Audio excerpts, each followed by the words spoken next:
மகரம் ராசி டிசம்பர் 22 முதல் டிசம்பர் 28 வரை வாராந்திர ஜாதகம்.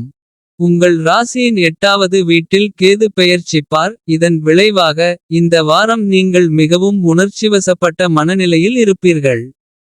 இது மற்றவர்களுடன் மனம் திறந்து பேசவோ அல்லது தொடர்பு கொள்ளவோ சற்று தயக்கத்தை ஏற்படுத்தக்கூடும். நீங்கள் மன அழுத்தமில்லாமல் இருக்க விரும்பினால் கடந்த கால பிரச்சினைகளை விட்டுவிட்டு புதிய தொடக்கத்தை முயற்சிப்பது நல்லது. இந்த வாரம் திடீரென பணவரவு உங்களை சற்று பதட்டப்படுத்தக்கூடும். ஏனெனில் ராகு உங்கள் ராசியின் 2வது வீட்டில் அமர்த்தப்படுவார். இதனால் முதலீடுகள் மற்றும் செலவுகள் குறித்து அவசர முடிவுகளை எடுக்க நேரிடும். எனவே இந்த பழக்கத்தை சரிசெய்து ஒரு பெரியவரின் ஆலோசனையை பெறுங்கள். குறிப்பாக முக்கியமான நிதி ஒப்பந்தங்களை பேச்சுவார்த்தை நடத்தும்போது.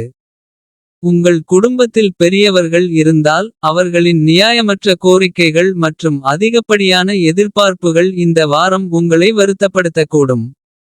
இது உங்கள் தனிப்பட்ட வாழ்க்கையை மன அழுத்தமாக மாறுவது மட்டுமல்லாமல் அதன் எதிர்மறையான தாக்கம் உங்கள் பணிச்சூழலையும் சீர்குலைக்கும். இந்த வாரம் உங்கள் மேம்பட்ட செயல்திறன் மற்றும் திறமையால் உங்கள் கீழ் பணிபுரிபவர்கள் மிகவும் ஈர்க்கப்படுவார்கள்.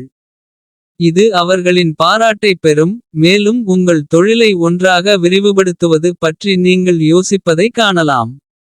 இது சந்தையில் பெயரும் புகழும் பெற பல வாய்ப்புகளையும் உங்களுக்கு வழங்கும். படிப்பிலிருந்து திசைதிருப்பப்படுவதாக புகார் கூறும் மாணவர்களுக்கு இந்த வாரம் மிகவும் நல்லதாக இருக்கும். இது உங்கள் கவனத்தை கல்வியில் வைத்திருப்பது மட்டுமல்லாமல் உங்கள் நண்பர்களின் உதவியுடன் எந்தவொரு தடைகளையும் கடக்க உதவும்.